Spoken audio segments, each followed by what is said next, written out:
말씀 봅니다. 신약성경 마태복음 5장입니다. 13절에서 16절까지 한 절씩 교독합니다. 너희는 세상의 소금이니 소금이 만일 그 맛을 잃으면 무엇으로 짜게 하리요? 후에는 아무 쓸데없어 다만 밖에 버려진 사람에게 밟힐 뿐이니라.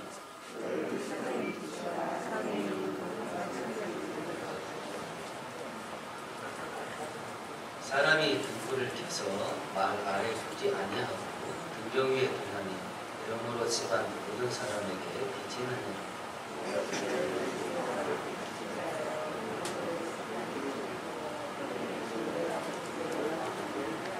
아멘. 5장에서 7장까지는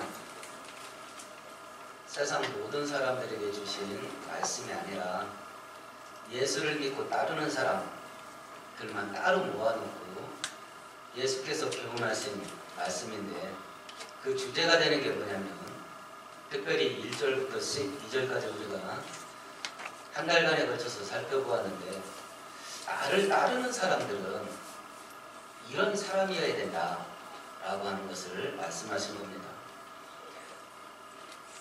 내 사람이 되려면 점수가 몇 점 이상 돼야 되고, 어떤 능력이 있어야 되고, 어떤 재주가 있어야 되고, 어떤 일을 크게 해야 되고, 이런 것에 대한 언급은 일체 없어요. 하늘에 속한 사람은 이런 성품의 사람이어야 된다, 사람 됨됨이가 이래야 된다 하는 것을 말씀해 주신 건데요. 3절에 보시면 하늘에 속한 사람은 심령이 가난해야 된다, 그 영혼이 빈 털털이어야 된다, 하나님 한 분만 딸랑 있어야 된다. 두 번째는 4절에 하늘에 속한 사람은 애통하는 사람이어야 된다. 근데 실제로 보면 우리의 심령 속에 세상적이고 육신적이고 온갖 잡다한 것들이 가득하다. 그 가득한 걸 뽑아낼 능력이 나한테 없고, 이미 들어차 있는 것도 가득한데 외부로부터 세상적이고 육신적인 것들이 밀려 들어온다. 근데 그걸 막을 능력도 없다. 그래서 하늘에 속한 사람은 자기들의 영혼의 상태를 보고 애통하는 사람이어야 된다. 5절에 보면 온유한 사람이어야 된다.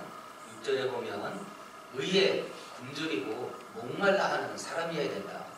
하나님 앞에서 올바르고 똑바른 사람 되고자 하는 갈망으로 죽을 것 같이 사모해야 된다. 7절에 보면 긍휼히 여기는 사람이어야 된다. 8절에 보면 마음이 깨끗한 사람이어야 된다. 9절에 보면 다툼과 분쟁이 많은 이 땅 가운데서 화평을 만드는 사람이어야 된다. 10절에 보면 의의 길을 가다가 핍박을 받는 일이 생기면 그것을 기뻐하며 받아들이는 사람이어야 된다. 이 8가지를 말씀한 겁니다. 그런데 이 8가지 하늘에 속한 사람의 특징, 성품, 사람 됨됨이는 우리가 수양을 쌓아서 얻을 수 있는 게 아닙니다. 하나님께서 입혀 주셔야 돼요. 하나님께서 부어 주셔야 얻을 수 있는 성품인데, 그러면 이 성품으로 우리가 왜 변화되어야 되냐? 매 항목마다 이러이러한 사람은 복이 있나니, 야, 이대로 살면 이거 밥 새끼나 먹고 살겠나 싶을지도 모르겠습니다. 그런데 이런 길을 우리가 왜 가야 되냐? 복되기 때문에 가야 된다. 복이 되기 때문에. 그리고 이제 오늘부터 그러면 하늘에 속한 성품을 가진 사람들은 이 땅에서 어떤 태도로 살아갈 거냐? 살아가는 방식, 살아가는 방법을 이야기하는 겁니다. 이 순서를 주의 깊게 생각해 보셔요. 먼저 사람 됨됨이를 이야기한 겁니다. 요런 사람이 된다면 요렇게 살게 된다. 그건 사과나무 심으면 사과 열매 맺는 거와 그냥 자동으로 사과 열매를 맺는 것 같이 1절부터 12절까지 말씀하신 그런 사람이 되면 그냥 이건 되는 거다. 하나님의 사람이 되면 하나님의 사람으로 산다. 그걸 얘기한 겁니다. 그래서 13절 이후로부터는 실천 문제를 다룬 거예요. 생활 문제를 다룬 겁니다. 그 중에서 오늘 읽었던 13절부터 16절까지는 우리가 하늘에 속한 사람의 성품을 간직하게 되고 하늘에 속한 사람의 성품으로 변화가 되어진다면 이 땅 속에서 어떤 역할을 하게 될 거냐, 기능성이에요. 어떤 기능을 하게 될 거냐, 그걸 말씀하신 것인데 오늘 성경을 살펴보면서 우리가 죄악이 홍수가 난 이 세상 속에서 참된 하나님의 사람이 되고 하늘에 속한 성품을 가지게 되면 이런 기능을 하게 된다라고 말씀하시는 그런 기능들을 회복해서 세상에 복된 성도들로 회복되어지는 은혜가 되기를 축원드리겠습니다. 그럼 우리가 하늘에 속한 성품을 간직하게 되면 이 땅 속에서 어떤 기능을 할 거냐? 첫 번째 기능은 13절입니다. 같이 읽어봅니다. 너희는 세상에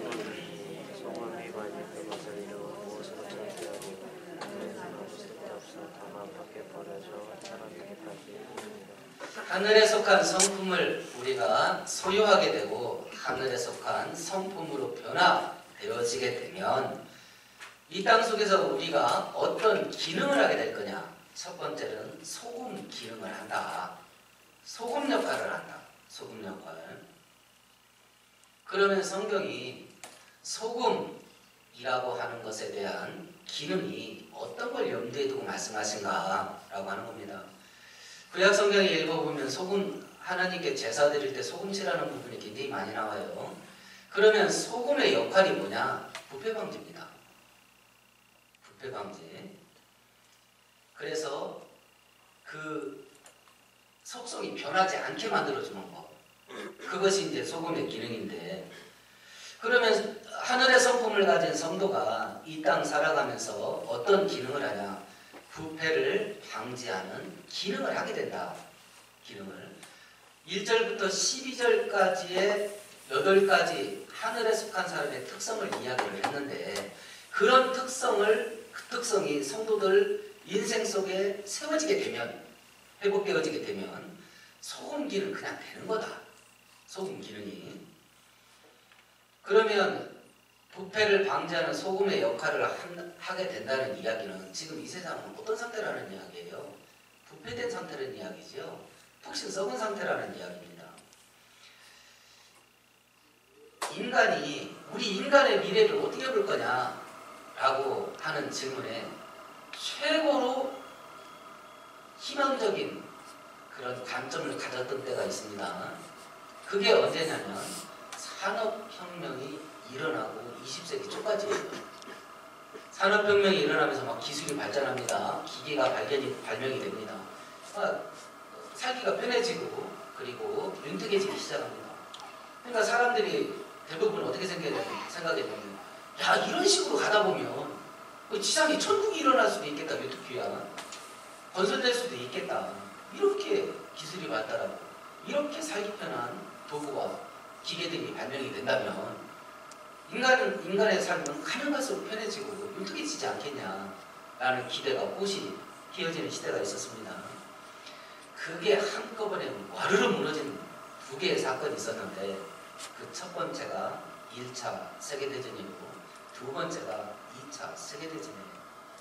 두 번의 전쟁을 치르고 나서 인간이 얼마나 잔인할 수 있는지, 그리고 그렇게 우리 인생을 편하게 만들고 복되게 만들 거라고 생각했던 과학기술과 기계들이 야, 이런 식으로 나가면 인간이 멸망할 수도 있겠다 라고 하는 불안감을 가져오게 만든 사건이었어요. 그리고 2차 대전 끝나고 지금까지 대략 80년 시간이 흘렀습니다. 기술이 발달하는 것은 급속도로 발달합니다. 그리고 그때와 지금의 기술 발달이라는 상상을 못합니다. 지금은 텔레비 켜도 막 손가락질로 기계를 조작해서 손가락으로 다 합니다. 핸드폰으로 손가락으로 다 합니다. 이제 손가락질 하는 것도 귀찮아. 말로 하고 싶어. 집에 들어가지고 불 켜. 그럼 불이 다 들어가. 보일러 켜자. 그럼 보일러 켜져. 전화 가는데도 우리 엄마지 하면 전화가 걸려. 이제 그것도 하기 싫어. 로봇가 지가 알아서 해. 이런 시대를 눈앞에 뒀습니다. 그러면 이 땅에 천국이 올 것 같습니까? 지상 유토피아가. 야, 기술이 이 정도로 발달하게 되면 어떻게 될 것 같으냐? 낙관적이세요? 아니면 야, 그러면 인간이 망하는 거 아니야? 이러다가 암울한 것이 더 강해지고 있어요. 암울한 것이. 코로나 전염병 한 방이 전 세계를 2년간 묶어놨습니다. 그 발달한 기술이 이거 백혈무일이야. 백혈무일이야. 3번 주사 다 맞았습니다. 그거 맞으면 안전할 거라고 해서. 우리 대전에 있는 목사님들 중에서도요, 3차까지 맞고 감염된 분들 굉장히 많아요. 지금도 어떻게 못하겠어. 어떻게 못하겠어. 그러니까 그동안 그렇게 단속하고 먹어봤더니 지금 뭐라 그래요? 각자 알아서 살아와. 지금 걸리면 집에서 각자 알아서 치료해야 됩니다. 각자 알아서 살아와. 어떻게 안 돼? 어떻게 안 돼? 힘과 권력과 돈이 있어요. 우리가 보기에는 그 정도 갖고 있으면 저렇게 나쁜 짓 안 해도 지 자식 될 때까지 천대를 먹고 살겠구만. 굳이 저런 짓까지 하나 하는 짓을 하잖아요. 가진 자들이. 초등학생들이 범죄를 저지릅니다. 이게 애가 저지른 죄가 맞아요, 이게? 할 만한 흉악한 범죄를 저지릅니다. 왜 그러냐? 그렇게 천대를 먹고 살아도 내가 없애는 돈보다요, 불어나는 이자가 더 커. 지금 전 세계 최고의 부자, 앞대가리 8명, 앞대가리 8명이 갖고 있는 재산이요, 뒤에 있는 80억 인구 50%, 그러니까 40억입니다. 40억이 갖고 있는 재산보다 많아요. 이게 말이 됩니까? 8명이 갖고 있는 재산이 40억이 갖고 있는 재산보다 많다니까요. 근데 그 8명이 갖고 있는 돈을 버는 방식이 뭐냐? 첫 번째는 금융이에요. 이자 불리고 주식 투자. 두 번째는 기술이에요. 근데 그 사람들이 갖고 있는 기술이 사람들을 어떻게 만드냐면 중독시키는 기술이에요. 중독시키는 기술. 핸드폰 기술, 인터넷 기술, 게임하는 기술. 이걸로 돈을 벌어요. 그런데 현대 뇌과학자들이 이야기를 합니다. 그걸 하게 되면 전두엽이 마비가 된대요. 이 이마 뒤쪽에 있는 뇌 부위예요. 이 부위가 이성적으로 생각하고 논리적으로 생각하고 창의력을 발휘하고 가장 중추적인 기능을 하는 게 전두엽이에요. 그게 마비된대요. 그리고 그 스마트폰을 하고 게임을 할 때 인간의 어떤 부위가 활성화되냐, 그 부위가 마약 중독되면 활성화되는 부위가 똑같아요. 그러면 이렇게 나쁜 거예요. 그러면 이걸로 해서 돈을 쓸어 담는 사람이 이거 나쁘니까 사람들이 쓰게 하지 맙시다. 할 것 같아요? 안 할 것 같아요? 사람들이 이거 안 쓰면 지네들 돈 못 벌어. 그러니까 어떻게든지 더 쓰게 하려고 해. 어떻게든지. 그래서 국가가 이런 식으로 놔두면 애들이 망하겠다 해서 셧다운제를 했죠. 늦은 밤에 아이들 게임 못하게. 한동안 그 법이 발의됐었잖아요. 애들이 가만히 있나 요즘 똑똑해진 애들이 지역 엄마 아빠 주민등록증 훔쳐가지고 그 번호로 다 해. 아니면 인터넷상에 돌아다니는 가짜 주민등록번호 구해가지고 하든지. 법으로 막으면 안 돼. 그러니까 풀었잖아요. 이렇게 인간을 중독자로, 마약 중독자로 만들어버리는 그런 일을 어떻게 하든지 사람들이 더 하게 만들어. 제가 유튜브 초기 화면을 딱 켜면 제 화면에 뜨는 내용하고 여러분이 뜨는 화면 내용하고 달라요. 달라요. 똑같은 회사인데 내가 뭘 좋아하는지 알아요. 그 회사. 그래서 내가 좋아하는 거면 초기 화면에 다 띄워줍니다. 그걸 알고리즘이라고 하지. 하나 보면 다음 거 또 보게. 야, 이것도 좋아. 그럼 또 봐. 그럼 순식간에 2시간이야. 성경 하루에 한 장만 읽는 사람이 순식간에 2시간이야. 순식간에. 우리의 뇌는 중독되고 스마트폰에서 벗어날 수가 없어. 인터넷 회사에서 벗어날 수가 없어. 이런 일을 왜 하냐?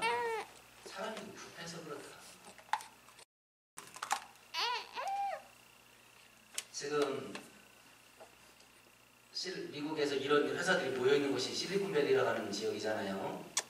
그 지역에 제가 말한 이 플래톤 기업의 소유주들이 자기 자식들만 가리키는 특별한 대안학교 같은 학교를 세웠어요.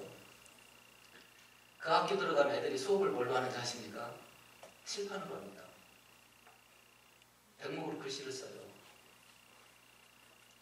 인터넷이나 어떤 모니터 일체 없습니다. 아이들 손에 핸드폰을 쥐어주질 않아요. 그리고 뭘 배우냐면 철학과 사상을 배웁니다. 나쁜 놈들이잖아. 남의 자식은 뭐 이거 중독되게 만들고 지 자식 같을 때는 일체 그런 도구에 교실 아이들이 초등학교 졸업할 때까지 핸드폰을 만지지 못하게 됩니다. 지 자식들은. 이게 얼마나 똑같이 자기들은 아는 거예요. 얼마나 똑같지. 자기 자식들은 못 쓰게 해요. 못 쓰게 해요. 교육을 시키는데요. 칠판, 지금도 칠판으로 가르치면 칠판으로. 이게 왜 이런 일을 하냐. 사람들이 부패해서 그렇다. 사람들이. 그러면 이렇게 부패한 속에 하늘에 속한 성품을 가진 하나님의 사람들이 세상 속에서 어떤 역할을 하게 되냐. 그 부패를 방지하는 소금 역할을 한다. 소금 역할을. 성경은 성도들로 하여금 죄 많은 세상 속에 들어가지 마라. 거리를 두고 살아라. 이렇게 가르치지 않습니다. 산속에서 들어가서 니네끼리 살아라. 이렇게 가르치지 않습니다. 성도들에게 세상 속에 들어가라고 합니다. 그래서 세상 속에서 소금 역할을 하라고 합니다. 소금 역할을. 우리 조선의 기독교 역사를 보면 조선이 가장 부패했을 때가 조선 말기였잖아요. 가보경당 때 여러 부패가 있었는데 매간매직이 심했다 그럽니다. 도지사급은 은 20만 냥이 거래됐다 그러고요. 군수급은 5만 냥이 거래됐다 그럽니다. 그러면 그걸 그 자리를 돈으로 사면 어떤 짓 하겠어요? 막 빌기를 꽂겠지요. 백성들 등골을 빨아먹고요. 그래서 정약용 선생님께서 목민심서 백성들을 어떻게 다스려야 될 거냐 수령이 되자 그때 이런 말을 합니다. 일반 백성들은 토지를 다 쌓아서 경작하고 먹고 산다. 그런데 아전들은 백성들의 등을 다 쌓아서 경작하고 먹고 산다. 얼마나 무서워요. 농사를 어디다 짓는 게 맞아요? 토지에다 농사 짓는 게 맞잖아요. 근데 탐관오리들은요 백성의 등에다 농사를 짓대요. 그래서 등골 빨아먹는 거거든요. 여기서. 이때 당시 이 사람들이 제일 껄끄럽게 생각했던 게 기독교인이랍니다. 이걸 뭐 계속 말하는 거예요. 이걸. 그때 조선의 인구가 1000만 명가량 됐다고 추측되고요. 기독교 인구는 8,000명 정도 됐다고 합니다. 전국 인구 대비 0.1%예요. 로마에서 기독교가 국교화가 됐을 때요. 로마 제국의 인구 대비 기독교인들은 0.3% 정도로 와요. 그러면 이 통계를 보면요. 전 국민 대비 기독교인 1%만 있으면 나라가 바뀔 수 있다는 얘기 없다는 얘기예요. 있다는 얘기예요. 전 국민 대비 기독교 비율이 1%만 되면 나라 바뀔 수 있습니다. 우리나라 전 국민 대비 약사가 몇 명이겠어요? 의사가 몇 명이겠어요? 전체 국민을 위해서 약에 관한 법, 의료 행위에 대한 법, 뭔가를 조금 바꿔야 될 게 있는데 못 바꾸잖아요. 그분들이 대모하고 문 닫아버리면 우리가 갈 데가 없으니까. 근데 그분이 1%가 안 돼요, 그 숫자가. 그런데도 국가가 어떻게 합치를 못해. 우리나라 기독교인이 몇 프로예요? 20%에서 25% 돼요. 기독교인이 바로 요거도 먹습니다. 요거도 먹어요. 이런 것들을 바라보면서 하나님께서 우리들에게 너희들이 천국의 성품을 소유하게 되면 소금이 될 거야 라고 한 이유가 뭔지 이해가 되십니까? 소금이 될 거예요. 소금이. 김영삼 대통령이 장로로 대통령 됐습니다. 그때 막 한국 교회가 똘똘 뭉쳐서 이루어졌습니다. 지금도 난 지금 누구 찍으라는 말이 아니라 윤석열 후보가 미신에 저렇게 쩔어가지고 교회가 찍으면 되겠냐. 아니 장로 2번 대통령 안 만들어봤습니까? 장로 2번 대통령 안 만들어봤냐고요. 알고기는 기독교 신자가 대통령 돼도요 선한 거 없어요. 선한 거 없습니다. 대통령 뽑을 때는 법대로 통치하시는 사람만 뽑으면 그거 그냥 평경자 거둔 거예요. 평경자 거둔 겁니다. 아니 장로 대통령 2번 안 뽑아봤습니까? 김영삼 대통령 되고 오공 청문회 하면서 사정바람 일으키면서 인기가 90%까지 올라간 적이 있습니다. 그 바람에 수천 명의 고위공직자들이 그리고 비리에 연루된들이 수사를 받았는데 그 바람에 교도소에 사회 최고위층들이 엄청나게 불어났는데 그 중에 70%가 기독교인이라네요. 그래가지고 교도소 교회가 순식간에 부흥했답니다. 그리고 우리 목회자 사이에서 그게 농담처럼 오고 갔어요. 김영삼 장로 대통령이 기독교 교회 부흥시키는데 혁혁한 공로를 세웠다고. 지금 한국 교회 기독교인들이 25%인데 오늘 성경에 우리들에게 말씀하셔요. 너희들이 하늘에 속한 사람이 되면 세상 속에 들어가면 너희들은 소금될 거야. 이렇게 말했습니다. 근데 실상은 어떤 일이 벌어졌냐. 우리 13절을 다시 한번 읽어보십시다. 너희는 세상의 소금이니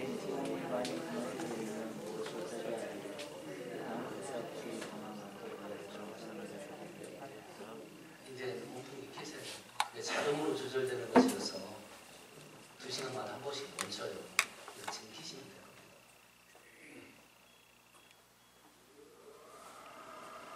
몸통이 키세요. 좀 쌀랑한 것 같아서. 소금이 소금 맛을 잃어버린 경우도 생긴답니다. 그러면 길거리에 내다 버린답니다. 사람들이 밟고 지나간답니다. 자, 그럼 2가지 사건이 생긴 겁니다. 우리가 하늘에 속한 성품을 가지게 되면 세상 속에 더 소금된답니다. 근데 그렇게 안 되는 경우도 있답니다. 우리 한국교회가 이걸 당한 겁니다. 이 코로나 터지고 한국교회가 소금기를 상실했구나. 한국교회가 길거리에 버림을 받았구나. 그래서 이렇게 습발편이구나. 우리가 지금 2년 동안 아주 진하게 겪었잖아요. 한국교회가 왜 이렇게 됐지? 소금기를 상실해서 그래요. 소금기를. 그럼 우리는 생각해보면 이런 방식으로 살면 밥새끼도 먹고 살지 못하겠다. 1절부터 12절 같이 그런 특성을 가지고 사업을 한다. 이거 돈 벌 수 있겠나? 있겠나? 우리들은 하나님이 하라는 대로 살면 먹고 살 수 있겠나? 내가 먹고 살 수 있겠나? 이걸 생각합니다. 그런데 하나님은 나를 세상의 부패를 방지하는 소금으로 쓰려가는 거예요. 야, 이게 레벨 차이가 엄청나게 나는 거예요. 나는 나 하나 먹고 사는 거 생각하고 있는데 하나님은 나를 세상의 부패를 막는데 나를 쓰려가는 거예요. 내가 생각하는 수준은 여기인데 하나님은 나를 이렇게 쓰려고 하는 거예요. 하나님께서 우리를 얼마나 좋이 여기시나. 다 길래 먹고 살 수 있겠나. 늘 이걸로 머리가 터질 것 같아. 이걸로. 그리고 성경의 가르침을 들으면 그대로 하면 먹고 살 수가 있겠나. 안 될 것 같은 거예요. 근데 하나님이 나를 쓰고 싶은 것은 나 하나 먹고 살고 편하게 살고 하는 그게 아니고 세상의 부패를 방지하는 데 나를 쓰고 싶어 하는 거예요. 차원이 달라요. 차원이. 이것을 바라보면서 이미 한국교회가 버림을 받았고 길거리에 버려짐을 받아서 모든 불신자에게 짓밟힘을 받는 현실을 우리가 목격하는 이 시대 속에 하나님께서 하늘에 속한 사람 그 한 사람을 어디다 쓰고 싶어 하는가? 세상의 부패를 방지하는 데 쓰고 싶어 하는 이것을 바라보며 소금기를 다시 회복하고 세상의 부패를 막아내는 모두가 되기를 축원드리겠습니다. 우리가 하늘에 속한 성품을 가지게 되면 어떤 기능을 하냐? 두 번째입니다. 14절 같이 읽어봅니다. 너희는 세상의 빛이라. 우리가 하늘에 속한 성품을 갖게 되면 세상 속에 들어가서 빛이 된답니다. 빛이. 그럼 세상은 지금 어떤 상태에 있다는 이야기예요? 어둠으로 덮였다는 이야기죠. 그럼 이 세상을 덮고 있는 어둠이 어떤 종류의 어둠이겠냐? 요한복음 1장에 보면 예수께서 이 땅에 성육신 돼서 인간으로 오신 부분을 이렇게 설명하네요. 그 안에 생명이 있었으니 이 생명은 사람들의 빛이나 참빛 곧 세상에 와서 각 사람에게 비치는 빛이 있었다. 생명의 빛이라고 그러네요. 생명입니다.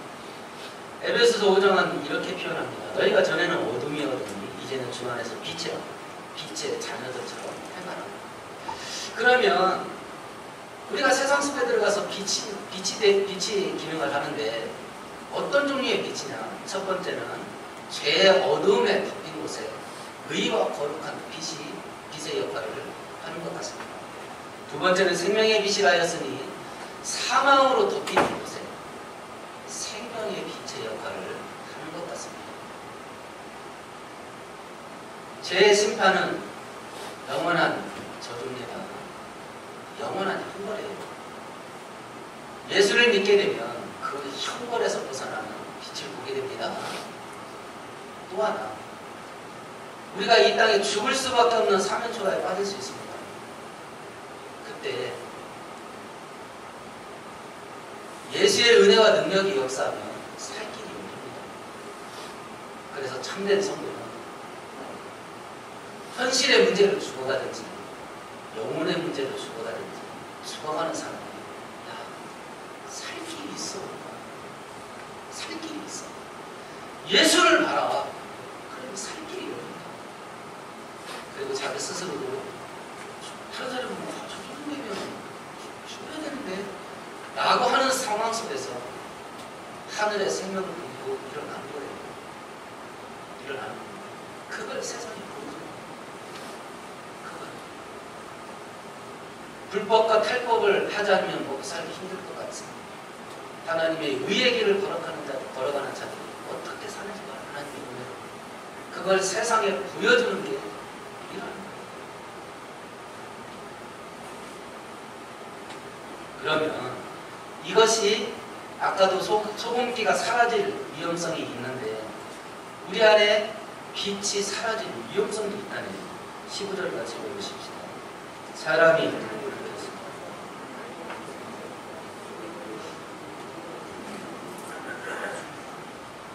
등불을 켰는데 말을 엎어놨습니다. 이게 말이 뭐냐면 쌀을 측정하는 도구죠. 한 마리, 두 마리, 세 마리. 과거에는 80kg 한 가마 10마리입니다. 요즘 말로 바꾸면 양동이라고 하십시다. 밖에서는 양동이라고 하십시다. 등불을 켜놓고 양동이로 켜놓으면 빛이 발산되지 않는다. 발산되지 않는다. 우리가 세상의 빛인데 양동이로 우리를 뒤집어 씌워놓으면 빛이 안 비친다는 거예요. 그러면 이 양동이 역할을 하는 게 뭐겠냐? 죄와 불순종이겠죠. 두 번째는 믿지 않는 거겠죠.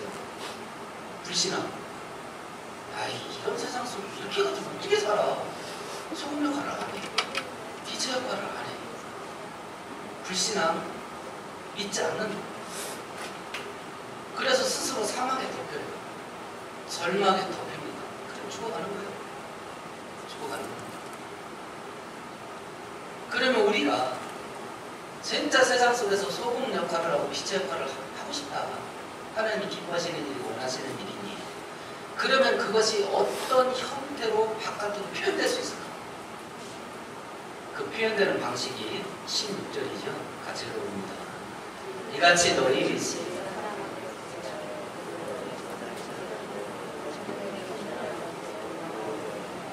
착한 행실이라고 합니다. 착한 행실.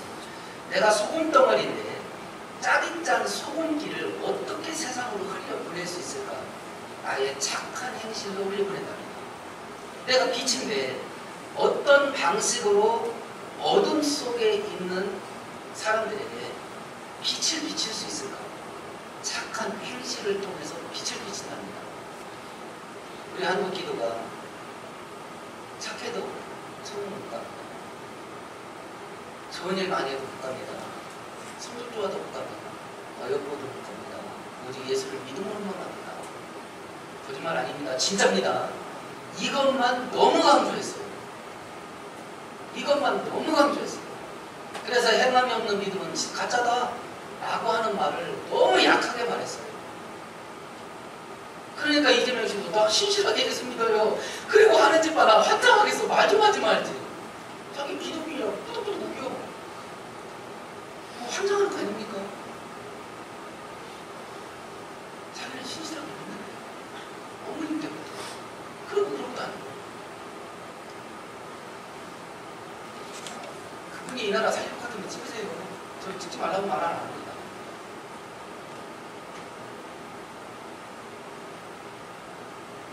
참된 성도가 이 땅에서 소금과 빛의 역할을 흘려보낼 수 있는 방식이 우리의 착한 행실밖에 없다는데 그걸 강조를 안 했어요. 이렇게.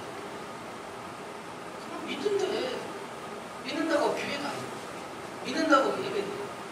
근데 세상보다 더 훨씬 썩었어요. 그걸 우리는 모르는데 불신자는 알았잖아요.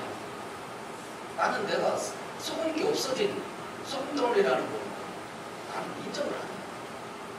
근데 세상 사람들은 알잖아요. 소금기가 사라졌다. 우리 한국에서 일본 선교 하신 분 가운데 전설적인 분이 계셔요. 김교동 선교사님이라고. 그분이 2010년경에 동교회라고 현지 2,000명 되는 교회 담임 목사님으로 섬기고 가셨는데 일본에서 최고 큰 교회였어요. 당시 이분이 대전분이에요. 70년대 초에 대전고등학교를 졸업했습니다. 그때 당시 대전고등학교는 우리 충청도의 수도권만 올리다가 만났어요. 근데 집안이 너무 가난해서 서울 명문대로 지나가니까 충남도 장학생으로 가시고 이분이 이제 대학생 선교회 CCC에서 훈련받으면서 믿음이 깊고 성함대 리원이라는 회사에 조미료 그 회사에 취직을 했습니다. 4년 됐을 때에 회사가 장차 우리 회사에 경영자들을 양성을 하자 해서 4명을 선발해가지고 전에 장학금을 지원해서 일본으로 유학을 보낸 겁니다. 그때 자기가 선발됐다. 근데 자기 학교를 여기 들어갈 수가 없대. 그래서 부사장을 찾아갔다. 나는 여러모로 부족한데 나를 왜 뽑았습니까? 하고 물어봐야 돼요. 그러니까 그 부사장이 이런 말을 하더라고요. 똑똑한 사람은 돈 주고 얼마든지 살 수 있습니다. 그리고 똑똑한 사람들은 가끔 회사에 큰 피해를 입힙니다. 그런데 좋은 사람은 엉망으로 못 삽니다. 당신이 뽑힌 이유가 그겁니다. 지금 이 본문이 이걸 말하는 거예요. 이 본문이. 이걸 내가 주장하는 게 아닙니다. 다 좋은 사람이에요. 다 준비된 사람이에요. 그러니까 나를 뽑아주세요. 내가 말하는 게 아니에요. 다른 사람이 인정해 주는 거예요. 하늘에 속한 성품 1절부터 5장 1절부터 12절까지 사람들을 갖추게 되면 그냥 세상 속에서 소금 된다. 그냥 세상 속에서 빛이 된다. 빛이. 그리고 그랬을 때 어떤 일이 벌어지냐. 저 사람들이 하나님께 영광을 돌린다. 내가 내 입으로 하는 게 아닙니다. 사람들은 하나님 다 욕해요. 우리 성도들. 사람들은 교회 다 욕합니다. 하나님 욕하고. 왜 그러냐? 교회 때문에 그래요. 아닙니다. 교회는 좋은 데예요. 우리 입으로 주장하는 게 아니에요. 저들로 가요. 불신자들이. 아유, 이런 세상 속에 그래도 교회라도 있으니 얼마나 다행이야. 이렇게 된다는 겁니다. 이런 세상 속에 우리 동네에 교회라도 있으니 얼마나 다행이냐. 이런 세상 속에 우리 주변에 기독교인이 있으니 얼마나 다행이냐. 이렇게 된다는 거예요. 이렇게. 우리 힘과 능력으로 하라는 게 아닙니다. 1절과 12절. 하나님의 성품을 닮은 참된 성도 있습니다. 그 성도는 세상 속에 들어가서 소금 된답니다. 빛이 된다. 그러면 이 시대에 우리가 갈급해야 될 게 뭐냐? 네 번째 이야기로 됐습니다. 하나님 앞에서 의롭고 거룩하게 되는 것. 이걸 갈망하는 거예요. 막 죽을 것 같은 거예요. 내가 하나님 앞에 똑바로 돼야 되는 거예요. 내가 지금 무엇을 사모해야 될 거냐? 나의 인생의 목표예요. 인생의 목표. 그게 뭡니까? 한번 머리에 종이를 펼치시고 볼펜을 손에 잡으시고 써보세요. 내가 5일 목표로 삼고 있는 게 뭔지. 그걸 써보세요. 1절에서 12절까지 말씀하시는 내 사람들은 사람 됨됨이가 이래야 돼. 그런데 나의 힘으로는 할 수 없으니까 애투해지는 거예요. 애투해지는 거예요. 그럼 기도할 수밖에 없죠. 기도할 수밖에 없죠. 목사인 저는 돈 달라고 기도 안 하냐고. 왜 안 하겠습니까? 제가 저 돈에 깔려 죽게 해달라고 기도하고 있습니다. 우리 건강한 교회가 이 벽을 돈으로 쌓게 해달라고 기도합니다. 그러나 그게 이 교회의 목표가 아니에요. 목표가 아닙니다. 성도와 교회의 목표는 1절과 12절 사이에 있는 것들이 교회 안에서 흘러 넘치게 되는 거예요. 내 인생 속에서 흘러 넘치게 되는 겁니다. 그러면 소금이 됩니다. 그러면 빛이 될 것입니다. 이것은 하나님의 은혜가 있어야 될 일이니 죽으라고 기도하는 겁니다. 이런 변화의 역사가 내 인생, 내 자식들, 그리고 우리 모두에게서 변하게 됩니다.